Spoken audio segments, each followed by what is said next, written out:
They say success is the best revenge, but total public destruction is a close second. Mark Vanderwall thought he had it all figured out.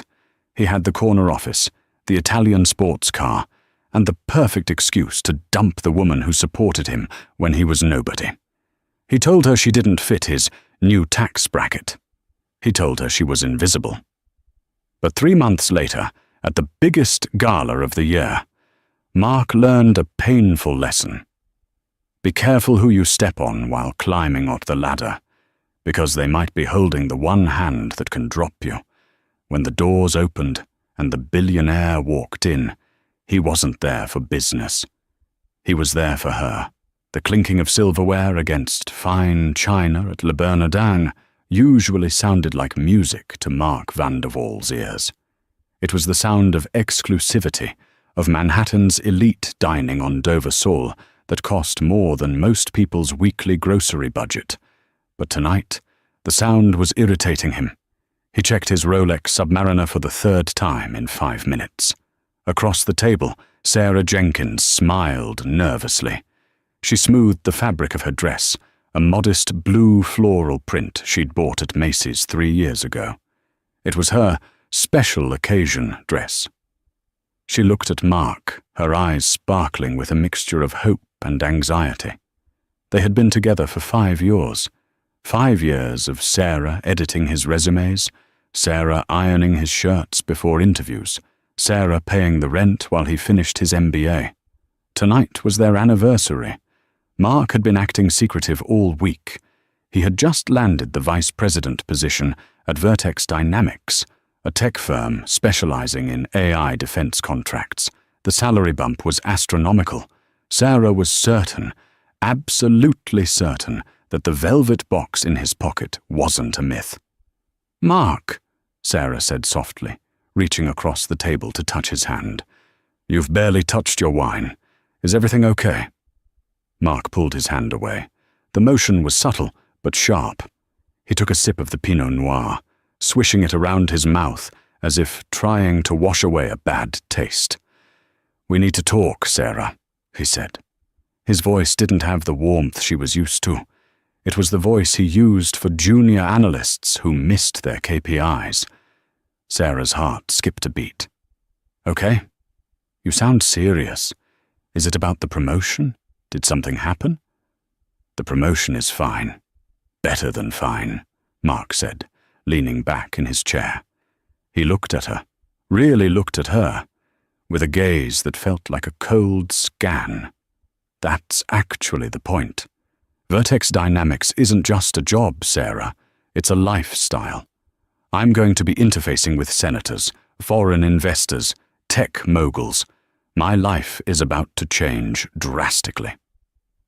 "I know," Sarah beamed, though her stomach began to knot. "I'm so ready to support you, Mark. I was thinking, with your raise, maybe I can finally take those graphic design courses and we can move to a place with a second bedroom." Mark laughed. It was a dry, humorless bark. "See, that's exactly it. You're thinking about a second bedroom in Queens.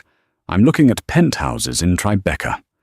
He sighed, pulling a pristine white envelope from his jacket pocket and sliding it across the table.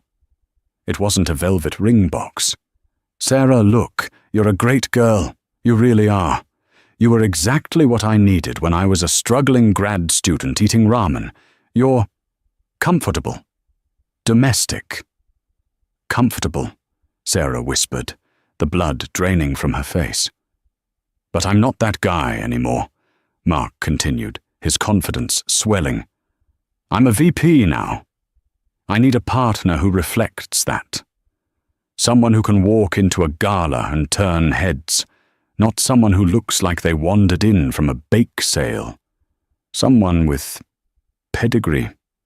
Sarah felt like the air had been sucked out of the restaurant. "Mark, 5 years. I paid for your GMATs. I nursed you when you had pneumonia.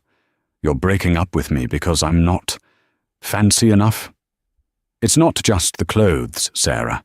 It's the mindset. You aim low. I aim for the stratosphere. We're simply on different evolutionary tracks. He nodded at the envelope. There's a check in there for $10,000. Consider it a severance package.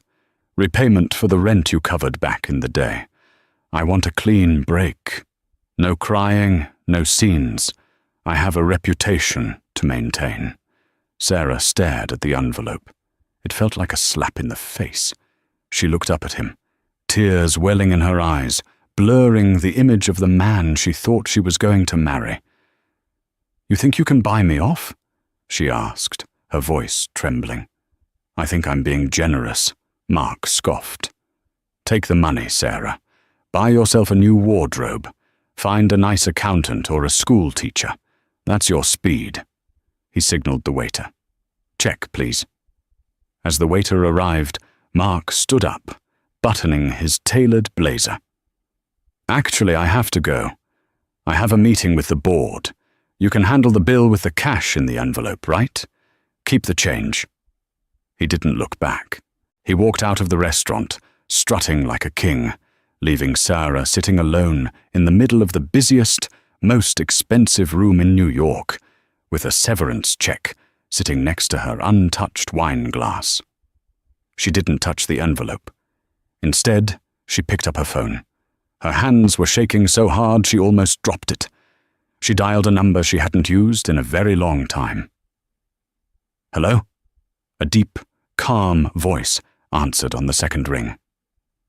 "Liam," Sarah choked out, the tears finally spilling over. "You were right. You were right about everything." There was a pause on the other end, followed by a tone of voice that shifted from casual to dangerously protective. "Where are you, Sarah? And tell me exactly what he did." 3 months had passed since the night at Le Bernardin. For Mark Vanderwall, they had been the best 3 months of his life. His ascent at Vertex Dynamics was nothing short of meteoric. He was young, ruthless, and possessed a charisma that masked his utter lack of empathy. He sat in his corner office. Glass walls, view of the Hudson River, Italian leather furniture, and scrolled through his iPad. An article in Business Insider featured his face under the headline, "The New Guard, How Mark Vanderwall is Reshaping Defense Tech." He smiled, admiring the photo.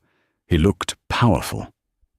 "Knock, knock," a sultry voice came from the doorway. Mark spun his chair around. Standing there was Jessica Thorne. Jessica was everything Sarah wasn't. She was the daughter of the company's CFO, a tall, striking blonde who wore Prada-like armor and spoke 3 languages, though she mostly used them to insult waiters. "Hey, beautiful," Mark said, standing up to kiss her. "Ready for lunch?" "Lunch! Mark, focus!" Jessica laughed, brushing a speck of lint off his lapel. "We have the Vertex Global Gala this weekend. Daddy says it's going to be the night they announce the new partnership with Sterling Corp. If that deal goes through, stock options are going to triple." "Sterling Corp?" Mark whistled. "I thought Liam Sterling was a ghost. Nobody has seen the guy in public in 2 years. He runs that empire from the shadows." "Well, rumor is he's coming out of the shadows for this," Jessica said, her eyes gleaming with ambition. "And you need to be ready. Daddy is thinking of recommending you to lead the liaison team. You'd be working directly with Sterling's people." "That's the fast track to the CEO chair," Mark said, his mind racing. "Exactly." "So," Jessica stepped back and looked him up and down. "We need to make sure you look the part. No distractions. No baggage." "I have 0 baggage," Mark assured her. "I cut the dead weight loose months ago." He thought of Sarah for a split second. He wondered if she was back in her small hometown, maybe dating a mechanic or crying over old photos. The thought gave him a twisted sense of satisfaction. He had won. He had escaped the trap of mediocrity. "Good," Jessica said, "because this gala is invite only, strictly A-list. Politicians, celebrities, Industry tightens. It's going to be shark-infested waters, Mark. I'm the biggest shark there, Mark grinned. Later that afternoon, Mark walked out of the office building and headed toward his new Porsche 911. As he unlocked the door, he noticed a woman walking on the sidewalk across the street. She was wearing a trench coat, dark sunglasses, and a silk scarf wrapped around her head. She was getting into the back of a blacked-out SUV. There was something familiar about the way she moved, a certain grace he hadn't noticed before. For a second, he thought it was Sarah. He scoffed out loud. Yeah, right. Sarah couldn't afford a cab, let alone a chauffeured SUV. That woman across the street had an air of mystery, of power. It was probably a model or a diplomat's wife. Mark revved his engine, drowning out the city noise. He drove off, completely unaware that the woman in the SUV had lowered her sunglasses to watch him leave. Inside the black SUV, the driver, a burly man with a military haircut, looked in the rearview mirror. "Ms. Jenkins," the driver said respectfully. "We have the itinerary for the weekend. The dress has arrived from Paris, and Mr. Sterling is flying in from Zurich tonight. He asked if you wanted to dine at the penthouse or go out." Sarah Jenkins took off her sunglasses. Her eyes were no longer red or puffy. They were cold, clear, and focused. The plain girl Mark had dumped was gone. In her place was a woman who had spent the last 3 months reclaiming an identity she had hidden for years to make an insecure man feel big. "Tell Liam we'll eat at the penthouse," Sarah said, her voice steady. "We have a lot of planning to do for the gala. I want everything to be perfect when Mark sees us." "Understood," the driver nodded. "And regarding the security detail for the event?" "Double it," Sarah said, looking out the window as the skyline blurred by. "Mark thinks he's walking into his coronation. I want to make sure he has a front row seat to his execution." Back at his apartment, Mark was pouring himself a scotch when his phone buzzed. It was an email from the gala committee. Guest list confirmation. Mark Vanderwall plus. 1. Jessica Thorne. He scrolled down the list of attendees, salivating at the names. Senators, tech giants, and there, at the very top, in bold letters, Guest of Honor, Liam Sterling, CEO of Sterling Corp. Mark took a sip of scotch. "Liam Sterling," he muttered. "I'm going to charm the hell out of you. And once I do, I'll own this city." He had no idea that the man he was planning to charm was currently sitting in a private jet, looking at a photo of Sarah Jenkins, and deciding exactly which parts of Mark's life to dismantle first. The stage was set. The invitations were sent. And Mark Vanderwall was walking blindly into a trap set by the very mediocrity he had discarded. The penthouse at 432 Park Avenue was quiet, save for the soft hum of the city 90 floors below. It was a silence that cost $50 million.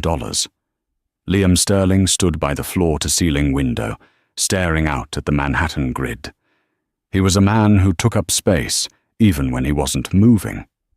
At 32, he controlled a private equity empire that could topple governments.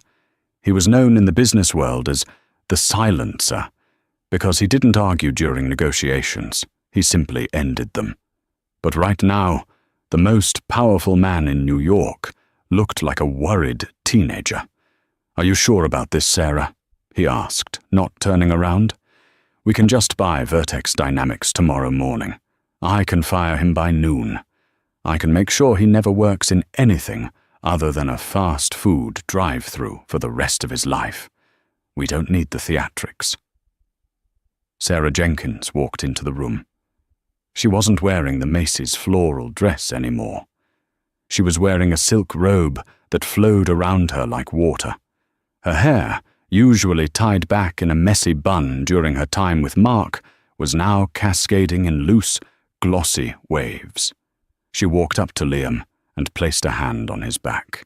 He turned instantly, his hard expression softening the moment he looked at her. "Buying the company is too easy, Liam," she said softly. "Mark is a narcissist. If you just fire him, he'll spin a story. He'll tell everyone he was too innovative for the company, that he was a victim of corporate politics. He'll bounce back. He'll find another girl to use." Sarah walked over to the kitchen island and poured 2 glasses of sparkling water. "He spent 5 years making me feel small. He made me believe that his success was the only thing that mattered, and that I was just background noise. He needs to know that he didn't just lose a girlfriend. He needs to realize he threw away a winning lottery ticket because he didn't like the font on the paper." Liam took the glass she offered. He looked at her with an intensity that made her knees weak, a feeling she had never, ever felt with Mark. "I still hate that you did it," Liam grumbled. "The undercover experiment. You vanished for 5 years, Sarah. Your family was worried sick. I was worried sick." "I had to know," Sarah said, her voice dropping. Growing up as Sarah Sterling Vance, everyone wanted something. The money, the connections, the access to you. I wanted to see if someone could love me just for me. Just Sarah. No trust fund, no private jets. "And you found Mark," Liam spat the name out like a curse. "I found a man who needed me," she corrected. "Or I thought he did. I helped him study. I cooked his meals. I paid his rent with the money I made waitressing because I refused to touch my trust fund. I wanted it to be real." She looked down at her hands. "And the second he got a taste of power, he decided I wasn't enough. That's the answer I was looking for, Liam. It hurts, but now I know." Liam set his glass down and cupped her face in his hands. "You are more than enough. You are the most brilliant, resilient woman I know. You speak 4 languages. You have a double master's in art history and economics. And you have more class in your little finger than that entire ballroom will have on Saturday." He kissed her forehead. "Saturday isn't just about revenge, Sarah. It's about a homecoming. It's time the world remembered who you are." Sarah smiled, a dangerous glint returning to her eyes. "Then let's give them a show." Meanwhile, across town, Mark was in a very different kind of meeting. He was at a bespoke tailor on Madison Avenue, getting fitted for his tuxedo. "Ouch! Watch the pins!" Mark snapped at the elderly Italian tailor, kneeling at his feet. "Scusi, sir," the tailor murmured. Jessica Thorne sat on a velvet sofa nearby, scrolling through her phone. "Daddy says the seating chart is final. We are at table 2, that's right next to the podium. Prime real estate, Mark. Sterling is at table 1, obviously." "Table 2, Mark grinned at his reflection. The tuxedo made him look like James Bond, he thought, or at least a hedge fund version of him. "Perfect striking distance. I've been practicing my pitch. I'm going to corner Sterling during the cocktail hour. I read that he likes aggressive self-starters." "Just don't come on too strong," Jessica warned, though she didn't look up. "Liam Sterling is peculiar. He's incredibly private. No one knows who he dates, where he lives, nothing. He's like a phantom." "Phantoms are just men who haven't met me yet," Mark said, adjusting his cufflinks. "By the end of the night, I'll be drinking scotch with him." He looked in the mirror one last time. He saw a winner. He didn't see the man who was about to walk into a buzzsaw. Saturday night arrived with the kind of electric energy that only New York City could produce. The Vertex Global Gala was being held at the Metropolitan Museum of Art. The Temple of Dendur had been transformed into a glittering ballroom of crystal, gold, and velvet. Flashbulbs popped like lightning storms as limousines pulled up to the grand steps. The red carpet was a sea of designer gowns and tuxedos. Mark Vanderwall stepped out of his limo, offering his hand to Jessica. She looked stunning in a red Vera Wang gown, though her expression was one of bored superiority. Mark, however, was beaming. He waved at a photographer who definitely wasn't taking his picture. "Showtime," Mark whispered. They made their way up the stairs, past the reporters shouting names of A-list celebrities. Mark felt a surge of adrenaline. This was it. This was the world he belonged in. Inside, the great hall was buzzing. Waiters with silver trays circulated with champagne. A string quartet played modern pop songs in classical arrangements. Mark navigated the room like a shark. He spotted the CEO of Vertex, Jessica's father, holding court near the bar. "Arthur," Mark called out, walking over with a confidence that bordered on arrogance. Arthur Thorne, a grey-haired man with eyes like flint, turned. "Ah, Mark, you look sharp. Just ready to close the deal, Arthur," Mark said, winking. "Is Sterling here yet?" "Not yet." Arthur checked his watch. "His team is here. That's his chief of security over there." Arthur pointed to the burly man with the military haircut standing by the entrance, the same man who had driven Sarah's SUV. "Intense," Mark noted. "Mark," Arthur lowered his voice, "I want to be clear. Tonight is delicate. Sterling holds the keys to our expansion. If he likes us, we go global. If he doesn't, the stock tanks. Do not, and I repeat, do not make this about you. Let the product speak for itself." "Arthur, please," Mark laughed, brushing off the concern. "I'm the VP of sales. Making people like me is literally my job. I've got this." Mark grabbed 2 glasses of champagne and handed one to Jessica. They began to circulate. Mark tried to engage Senator Davies in conversation about defense budgets, but the senator gave him a polite nod and turned away to speak to a movie star. He tried to joke with a board member from a rival firm, but the man simply stared at him until Mark awkwardly walked away. "Tough crowd," Mark muttered. "They're just waiting for the main event," Jessica said, sipping her drink. "Everyone is on edge waiting for Liam." Mark checked his watch. 8 p.m. The dinner was about to start. "Maybe he's not coming," Mark said. "Maybe he's sending a proxy. That would be disappointing." "He's coming," Jessica said, her eyes fixed on the massive entrance doors of the Temple of Dendor wing. "Look." The music stopped. The chatter in the room died down instantly. It was a physical shift in the atmosphere, as if the oxygen had been sucked out of the room. The heavy double doors swung open. First, 4 security guards walked in, scanning the room with professional paranoia. Then, a hush fell over the crowd that was so profound you could hear the ice melting in the champagne buckets. Liam Sterling walked in. He was wearing a midnight blue tuxedo that fit him so perfectly it looked like a second skin. He was taller than he looked in photos, with a jawline that could cut glass and an aura of absolute command. He didn't look at the crowd. He looked straight ahead. But he wasn't alone. On his arm was a woman, and she was the one who stole the breath from every person in the room. She was wearing a custom gown that shimmered like liquid silver, hugging every curve before cascading into a dramatic train. Diamonds, heavy, flawless diamonds, glittered at her throat and ears.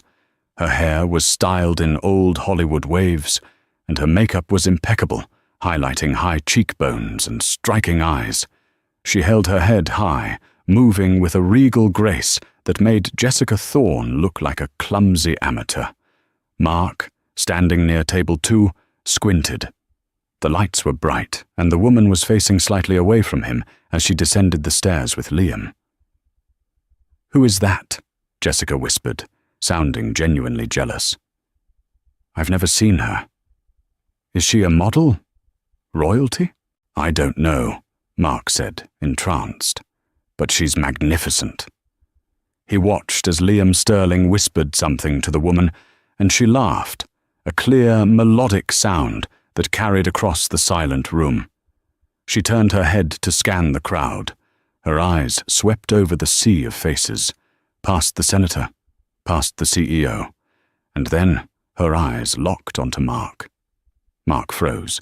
The champagne glass at his hand slipped, tilting dangerously. He knew those eyes. He knew that laugh, but his brain refused to process the information. It was a cognitive dissonance so violent it made him dizzy. No, it's impossible. That's Sarah Jenkins, the girl who bought generic brand cereal to save 50 cents, the girl who wore the same winter coat for 4 years, the girl he had dumped in a seafood restaurant 3 months ago because she wasn't fancy enough. "Mark," Jessica nudged him. "Mark, you're spilling your drink. What is wrong with you?" Mark couldn't speak. He felt like the floor was opening up beneath him. He watched as the woman, Sarah, whispered something to Liam. Liam looked up, his dark eyes locking onto Mark with the precision of a sniper. Liam didn't smile. He stared at Mark with a cold, predatory intensity that made Mark's blood run cold. Then the couple began to move. They weren't walking toward the head table. They were walking straight toward Mark. "Oh my God," Jessica gasped, fluffing her hair. "They're coming over here. Mark, straighten your tie. This is it. Liam Sterling is coming to talk to us." Mark wanted to run. Every instinct in his body screamed, "Run." But his feet were led. The crowd parted for Liam and Sarah like the Red Sea. They stopped 3 feet away from Mark and Jessica.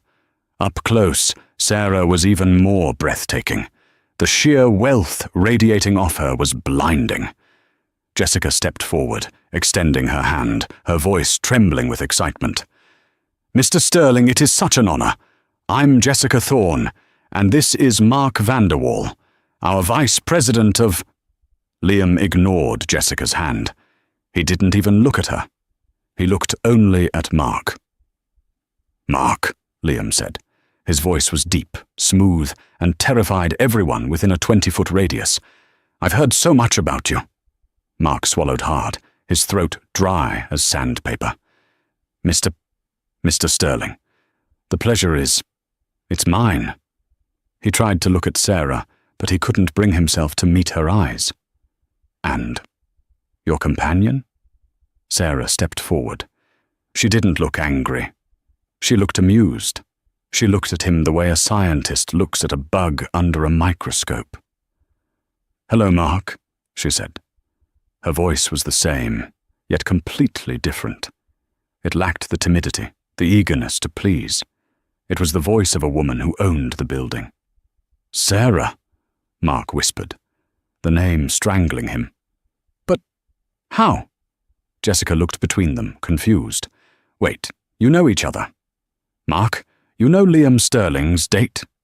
"We're old acquaintances," Sarah said smoothly, a small cryptic smile playing on her red lips. "Mark and I used to share a cab occasionally." "Actually," Liam interrupted, placing a possessive hand on Sarah's waist. "Sarah isn't just my date. Mark, I don't think you've been properly introduced to the chairwoman of the Sterling Trust." Mark's knees actually buckled. He grabbed the table edge to steady himself. "The chairwoman—" "Yes," Liam continued, his eyes drilling into Mark. "The Sterling Trust owns 60% of Vertex Dynamics, which means technically Sarah is your boss's boss's boss." The silence in the immediate vicinity was deafening. Arthur Thorne, who had rushed over, turned pale. Jessica dropped her clutch. Sarah tilted her head. "I must say, Mark, I was reviewing the guest list, and I was surprised to see you here. I recall you saying that you needed to be surrounded by people of a certain pedigree. I hope the company tonight meets your standards." Mark opened his mouth, but no sound came out. He was drowning. He was burning. He was realizing that the girl he had thrown away like trash was actually the one holding the deed to his entire life. Mark stammered. Sarah, I didn't know. Clearly, Sarah said coldly. Well, Liam clapped his hands together, the sound like a gunshot. We have a lot to discuss, Mark. But first, let's take our seats. I believe they've moved your table. Moved my table? Mark asked faintly. Yes, Liam smiled, a smile that didn't reach his eyes. Table 2 is for executives, and based on the performance review Sarah and I just conducted, your status is currently under review. You're at table 84. It's near the kitchen. I hear the acoustics are intimate. Mark looked around. People were staring, whispering, laughing. Shall we, darling? Liam offered his arm to Sarah. We shall, Sarah said. She turned to walk away, then paused and looked back at Mark over her shoulder. Oh, and Mark? Don't worry about the bill for tonight. I'll cover it.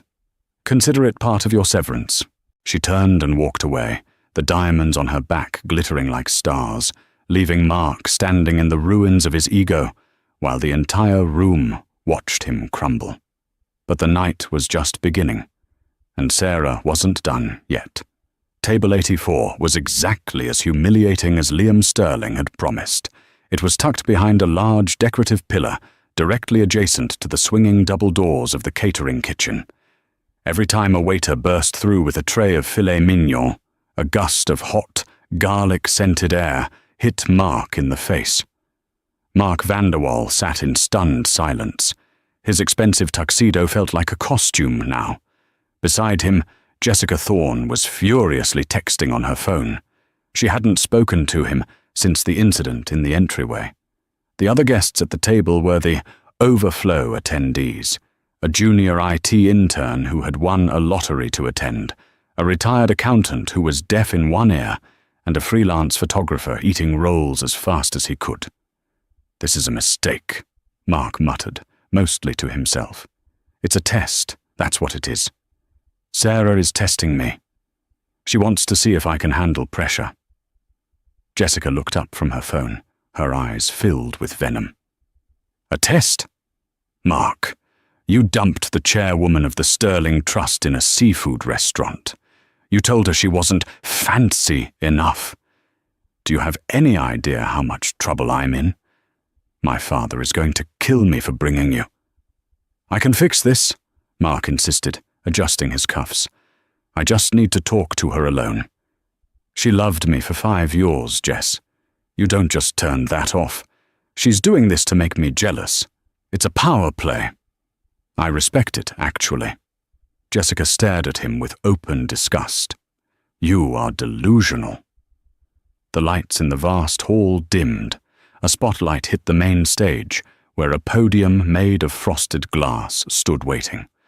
Arthur Thorne, Jessica's father, and the CEO of Vertex Dynamics walked onto the stage. He looked pale. He looked like a man who had just been told his parachute had been replaced with a backpack full of rocks. Ladies and gentlemen, Arthur began, his voice wavering slightly. Tonight was supposed to be a celebration of a partnership, but in light of recent negotiations, it is actually a celebration of a new ownership.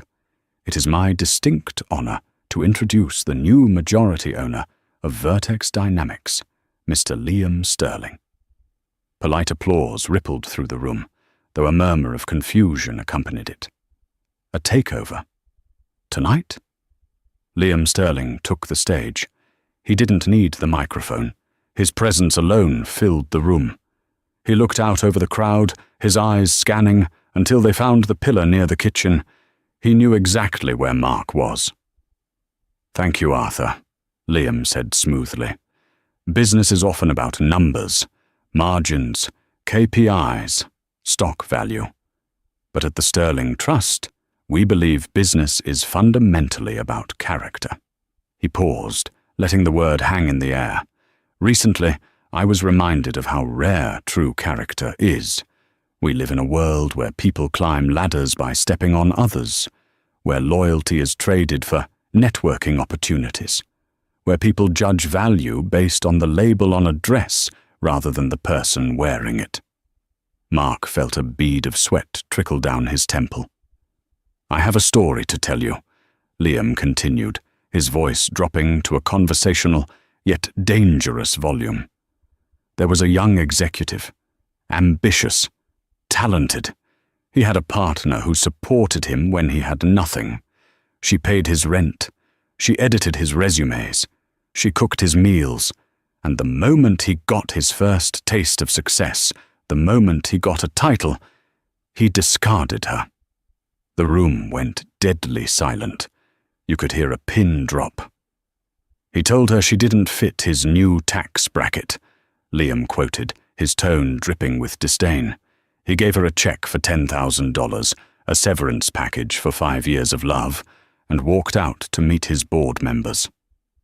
Gasps were audible throughout the room. People were looking at each other, wondering who he was talking about. Jessica Thorne shrank into her chair, covering her face with a napkin. What that man didn't know, Liam smiled grimly, is that the woman he discarded wasn't just fit for his tax bracket. She owned the bank that printed the money. Liam turned and extended a hand toward the side of the stage. "Ladies and gentlemen, please welcome the woman who taught me that dignity cannot be bought, the chairwoman of Sterling Trust, and the new owner of Vertex Dynamics, Sarah Sterling." Sarah walked onto the stage. If she looked beautiful before, she looked like a goddess of vengeance now. She took the microphone from Liam, her fingers brushing his. "Thank you, Liam," she said, her voice clear and strong. She looked out at the audience. "I spent years hiding my identity because I wanted to be seen for me. I wanted to know if I could be loved without the Sterling name. And I learned a hard lesson. Some men only love mirrors. They only love what reflects their own ego back at them." She looked directly at table 84. The spotlight followed her gaze, swinging across the room and hitting Mark Vanderwall square in the face. He was blinded by the light, blinking like a deer in headlights, exposed to hundreds of the most powerful people in New York. "Mark Vanderwall," Sarah said, her voice amplified through the massive speakers. "You wanted a partner who could turn heads at a gala. You wanted someone with pedigree. You wanted to be the center of attention." She paused, a cold smile touching her lips. "Well, Mark, everyone is looking at you now. Are you happy?" Laughter broke out. It started as a few chuckles and grew into a roar of ridicule. The elite of Manhattan were laughing at him. Senators pointed, CEOs smirked. Mark couldn't move. He couldn't breathe. He wanted to slide under the table and die. But he couldn't. He was paralyzed by the sheer magnitude of his public execution. "Enjoy your dinner, everyone," Sarah said sweetly. "I believe the kitchen has prepared something special for table 84. Humble pie." She handed the mic back to Liam, and they walked off stage together, hand in hand, leaving Mark Vanderwall sitting in the harsh glare of the spotlight, the punchline to the most expensive joke in New York history. The dinner was a blur of misery for Mark. Jessica had left the table immediately after the speech, hissing that he was radioactive. The freelance photographer asked if he could take a picture of Mark for a blog about corporate failures, to which Mark responded by overturning his water glass. He had to do something. The flight instinct had passed. Now, the survival instinct kicked in. He was a salesman. He could sell anything. He just needed to sell his side of the story. He knew the layout of the Met. He knew there was a private VIP lounge near the Dender wing, where the high rollers went for cigars and cognac after dinner. Mark slipped away from his table while the dessert was being served.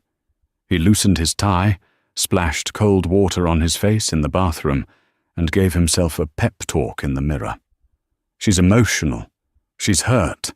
That means she still cares. he told his pale reflection.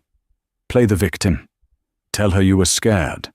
Tell her you pushed her away because you didn't feel worthy. Women love that broken hero nonsense. He exited the bathroom and bribed a security guard with the last $100 in his wallet to let him into the VIP corridor. He waited in the shadows of an Egyptian statuary. 10 minutes later, the door to the lounge opened. Sarah walked out alone, checking her phone. "Sarah!" Mark lunged out of the shadows. Sarah didn't flinch. She didn't scream. She simply stopped, looked up from her phone, and sighed. "I was wondering how long it would take you to corner me. You always were predictable, Mark." "Sarah, please! You have to listen to me," Mark pleaded, putting on his best puppy dog face, the one that used to make her forgive him when he forgot her birthday. "That speech, it was brutal. But I deserve it. I was an idiot." "An idiot is someone who forgets to lock their car," Sarah said icily. "You were cruel. There's a difference." "I was scared," Mark lied, stepping closer. "Sarah, look at you. You're royalty. Deep down, maybe I knew. Maybe I sensed that you were too good for me, and I panicked. I pushed you away to protect you from my own ambition. I didn't want to drag you down into my rat race." He reached for her hand. "But tonight, seeing you up there, I realized I made the biggest mistake of my life. Not because of the money, but because you're my soulmate. We can fix this. Imagine us together now. We'd be unstoppable. The VP of Vertex and the chairwoman. We could run this city." Sarah looked at his hand, then up at his face. She didn't pull away. She just laughed, a dry, humorless sound. "You really are incredible, Mark. You're rewriting history in real time. Protecting me? You told me I looked like I belonged at a bake sale. You threw a check at me like I was a prostitute you were done with. I was stressed. The job was getting to me." Mark grasped at straws. "Sarah, give me one chance. Just coffee. Let me show you the real me. The guy you fell in love with." "I did see the real you, Mark," Sarah said softly. "I saw him tonight. The real you is the man who treats a waiter like dirt because his water isn't cold enough. The real you is the man who dumps a woman on their anniversary because he thinks he can upgrade. The real Mark Vanderwall is a hollow shell painted in gold leaf." "I can change," Mark cried, his voice rising. "People don't change, Mark. They just become more clearly themselves." A deep voice rumbled from behind him. Mark spun around. Liam Sterling was leaning against a stone sarcophagus, arms crossed. 2 large security guards stood behind him. "Liam," Mark stammered, "this is a private conversation." "Nothing involving Sarah is private from me," Liam said, pushing off the wall and walking over. He towered over Mark. "And for the record, Sarah and I have been friends since we were 7 years old. I've loved her for about 20 years. But I stepped back because she wanted to try a normal life with you. I watched you for 5 years, Mark. I watched you ignore her needs. I watched you belittle her dreams. I wanted to punch you every single day for 5 years." Liam stepped closer, invading Mark's personal space. "So when you broke her heart, you didn't just lose a girlfriend. You activated an enemy with infinite resources. Is that a threat?" Mark tried to sound tough, but his voice squeaked. "No," Sarah interjected. She reached into her clutch bag. "This is a transaction." She pulled out a crumpled piece of paper. It was the check for $10,000 Mark had given her at Le Bernardin. "You gave me this to handle myself," Sarah said. "I never cashed it, but I did frame a copy of it. It hangs in my office to remind me never to settle for less than I'm worth." She ripped the check into tiny pieces and let them flutter to the floor like confetti between them. "We're done, Mark. And regarding your position at Vertex, Sarah looked at Liam. Oh, right, Liam smiled. We're restructuring. The vice president of sales position is being eliminated, effective immediately. Your company car has already been towed from the valet lot. Your company credit cards were deactivated at 8 p.m., and security is currently packing your personal effects into a box which will be left on the sidewalk. Mark felt the blood drain from his face. You can't do that. I have a contract. I have rights. Read the fine print on the morality clause, Liam said. Publicly embarrassing the parent company, that's us, is grounds for immediate termination with cause. No severance, no unemployment. You're ruining me, Mark screamed, the mask finally slipping. You vindictive, petty... Careful, one of the security guards stepped forward. Go home, Mark, Sarah said, her voice tired. She hooked her arm through Liam's. Or whatever you call home now. I hear the rental market in Queens is reasonable. Maybe you can find a place with a second bedroom. She used his own line against him, the final dagger.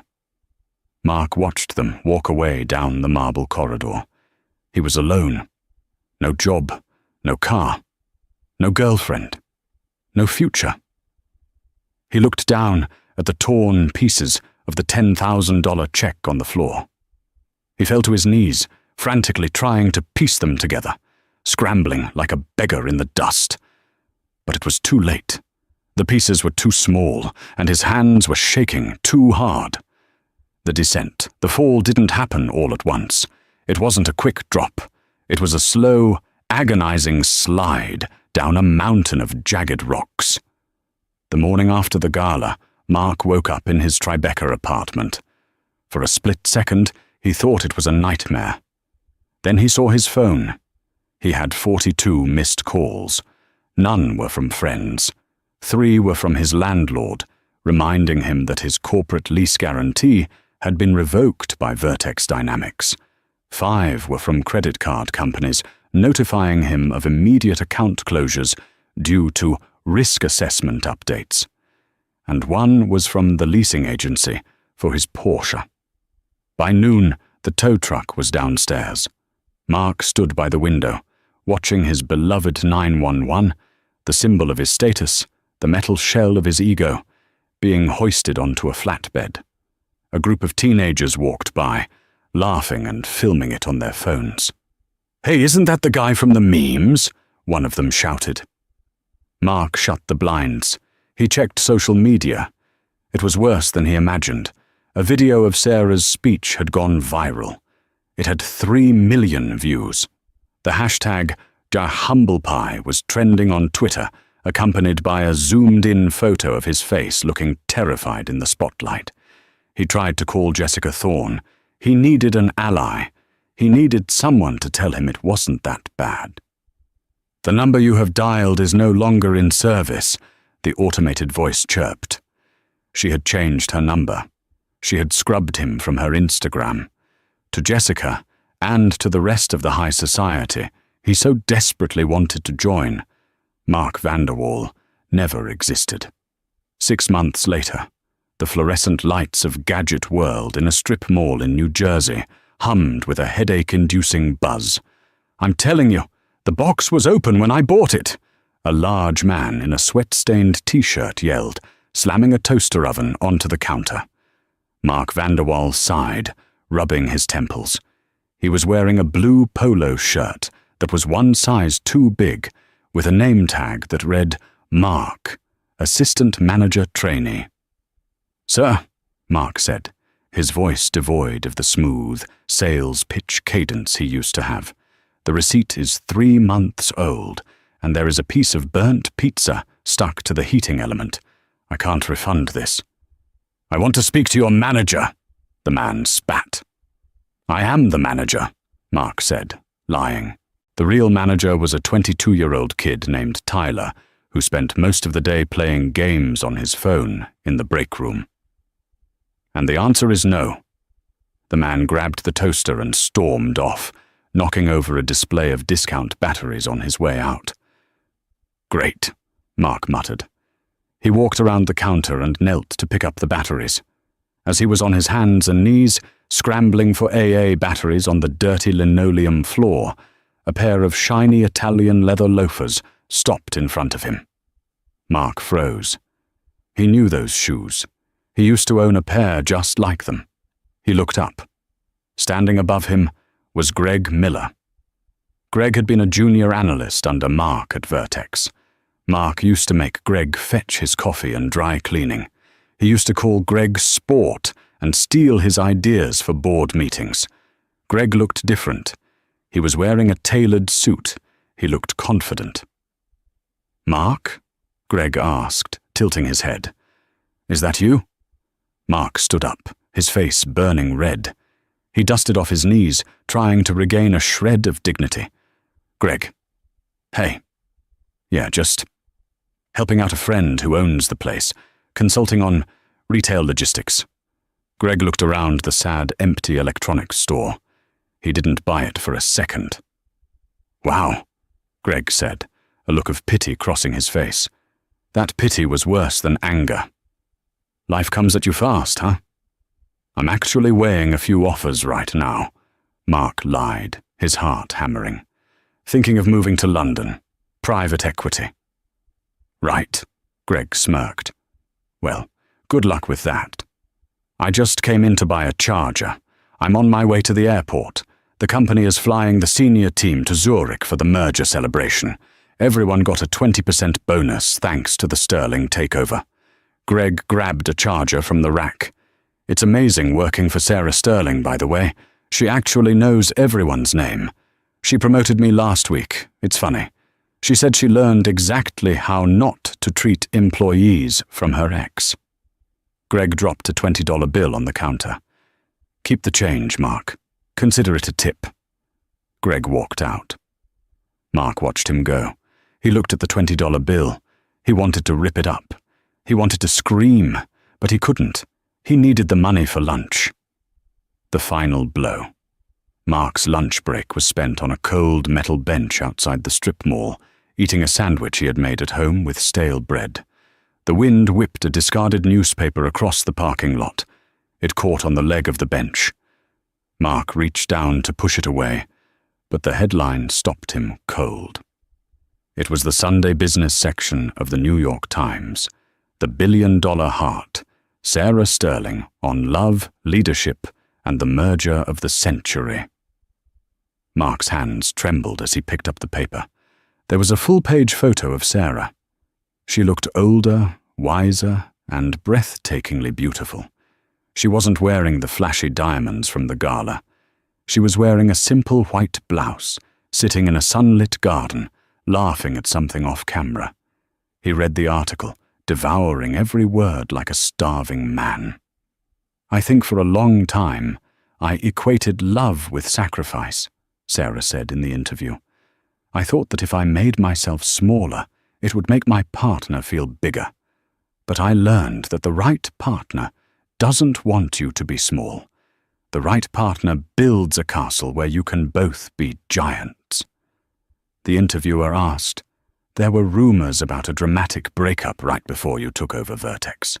Did that influence your leadership style?" Sarah's answer was printed in bold text. "It taught me the importance of value. Some people look at a diamond and only see a rock. They don't have the expertise to understand what they're holding. I don't blame them for their ignorance. I just don't let them handle my assets anymore." She didn't even mention his name. He was just some people.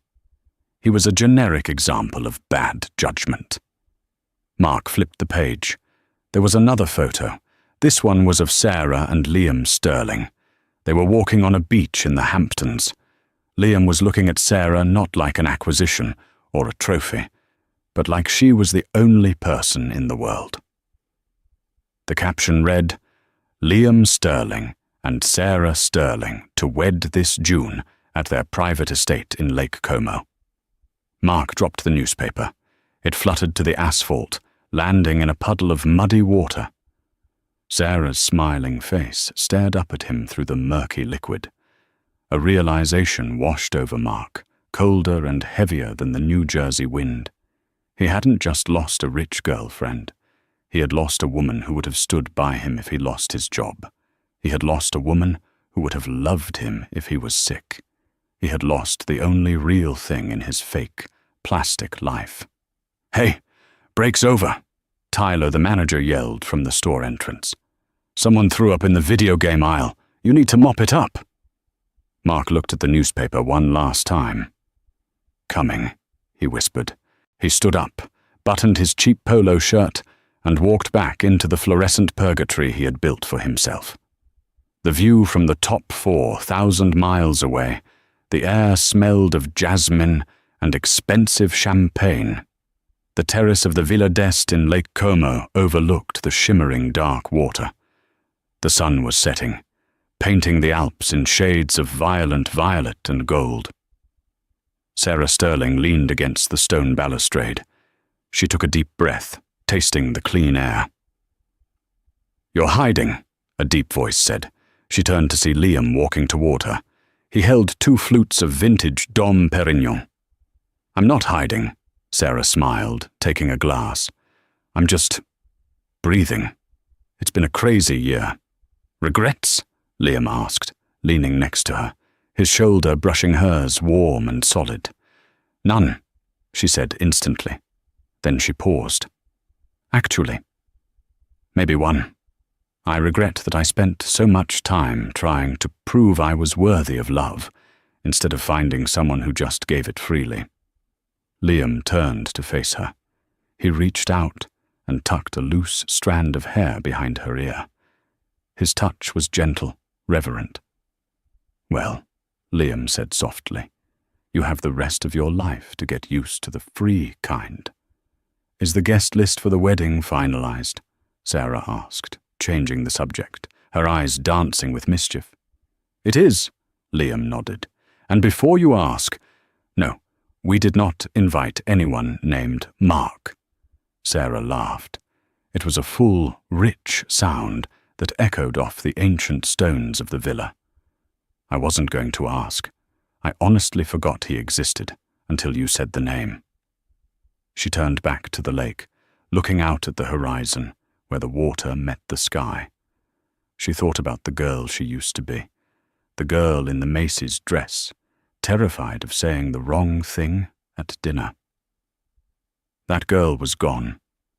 In her place was a woman who commanded empires, a woman who knew her worth, and a woman who was finally deeply loved. "To the future," Liam said, raising his glass. "No," Sarah corrected him, clinking her glass against his. "To the present. It's pretty perfect right here." They drank, and as the sun dipped below the mountains, the darkness didn't feel cold or scary. It felt like a velvet curtain closing on the past, leaving them alone in their own private, perfect world. Mark Vanderwall learned the hardest lesson of all.